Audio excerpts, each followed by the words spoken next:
Hello and welcome to the Caregiver's Daughter. I'm your host, Danielle. I was talking to my 10-year-old the other day after a crazy family dinner. My daughters were all, "Wah!" And I've got, it's a big household and we've got a lot of kids and it was crazy. And I was like, okay, enough, girls, go to bed. And so my 3 teenage daughters went downstairs and my 10-year-old went to bed. And I went in and snuggled her and I'm like, okay, let's say our prayers, go to sleep. And I snuggled up next to her and are you gonna love me forever?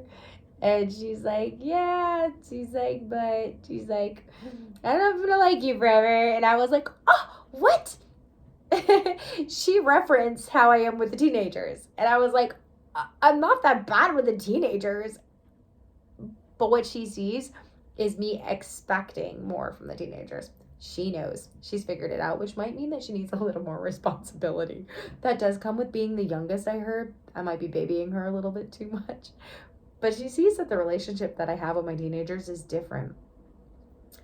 At the end of the night, I'm like, hey girls, have you plugged in your phones? How much screen time did you have today? It might have been a little too much. Did you do your homework? Your rooms are a little messy. I expect that to be cleaned up tomorrow when I get home from work. I want to see that. Or, you know what? The phones are going to be taken earlier tomorrow night. Now, she sees those kind of conversations, and the kind of conversation she's having is, oh, did you have a great day? What did you bring home from school today for me? She's seeing the difference in relationship, and she's getting smart about it too. Well, I have 19-year-old sons that are now out of the house and they're independent. They live on their own, and that relationship has certainly changed too. They get, a call or a text just like, hey, how are you doing? Is everything good? I don't show up to their places and I'm just like, okay, like, did you do your laundry? There's dishes in the sink. Hey, what's going on? Have you done your homework? I don't do that. My role in their life has changed, and that's okay because they're independent now. Now it's on them to get those things done. And now it's just on me to be a support system for them. So I got to thinking a little bit about Ahmed because this is my life and I absolutely love it. And I'm thinking of the caregivers that we have because we have incredible caregivers here and the roles that they play in our clients' lives. So as home care workers, we are here to help our clients remain independent in their homes as long as they can. And each of our clients have different levels of capabilities. And so some of them need complete assistance, very extensive, and others in different areas. And sometimes they're independent in some areas. But the plan of care that each client has is different. And it's up to our caregivers to know the plan of care that their client has and knowing when to step in and when to step back. So we've all had that person in our lives who oversteps. If you've never had that person, you can just stop watching this video now because you can't relate. You don't know what I'm talking about. But I have had that person who oversteps in my life. And I've had more than one person that oversteps in my life. And usually it's not like more than one at a time. You usually like have one and then they're good. And then like you have another one, they come in, you learn to deal with that personality. But hey, listen, sadly, I'm sure I've been that person in other people's lives. We do it. And as caregivers, we're kind of prone to do it because we're like, I can do that. I'll step in, not a problem. And we forget that when we overdo, we're actually doing for somebody and taking their independence away. Every time we say, I'll do it, when somebody else is capable of doing it, we're literally taking their independence. We're taking their ability. So years ago, before I had my children, I ended up having this episode at work. I passed out and I woke up paralyzed from the neck down. It was awful. I was paralyzed for many months, and it was little by little I started regaining my strength. And nobody could force me to be able to lift my arms or get my feet to work. But what they could do was cue me. What they could do was encourage me.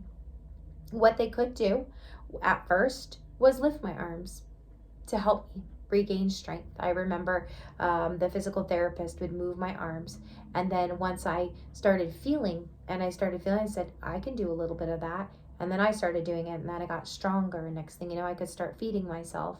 And next thing you know, I was able to stand and I was able to walk. And after some time, I regained my strength. And now you see me, and nobody would even realize that I had been paralyzed from the neck down. But I had to do for myself. And until I did for myself, I wasn't able to fully regain my strength. Now, the clients that we have here at All Med Staffing typically are declining. They're getting older and things are becoming more difficult for them. And that's okay.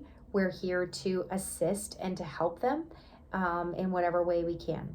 But we're here to make sure that they're as independent as possible, as long as they can.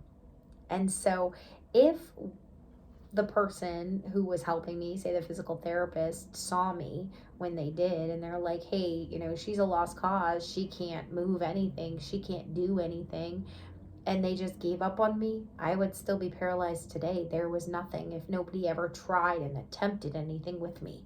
Okay, an example of this would be somebody who's, says, hey, look, there's an extensive assist. We know that this person can transfer from their bed to their wheelchair. They can pivot, they can move their feet, but every time you give them a shower, for some reason they sit in their shower chair, but you pick their legs up and you move them into the tub instead of just putting your hands underneath their legs and allowing them to do it. Why would you do that? Allow them to make these movements. Allow them to do for themselves as much as they can. We are there to assist them. We're there to help. We're not there to do it for them. If they can do their dishes, let them do their dishes. Stand next to them while they do these activities. We're not there to do their activities for them. Now, if they're there and if they need to sit next to the counter while, if you need to wheel them up so that they can do their dishes, stand there, do the dishes with them. If they're getting tired, let them take a break. You do a few dishes. Do it together. You don't need to do all of it for them. When you do it for them, you are taking the ability to do it away from them. It's important just to remember that the people that need us don't need us to do more. They just need us to be in the roles that we were meant to be. Thanks for joining me on The Caregiver's Daughter. Until next time.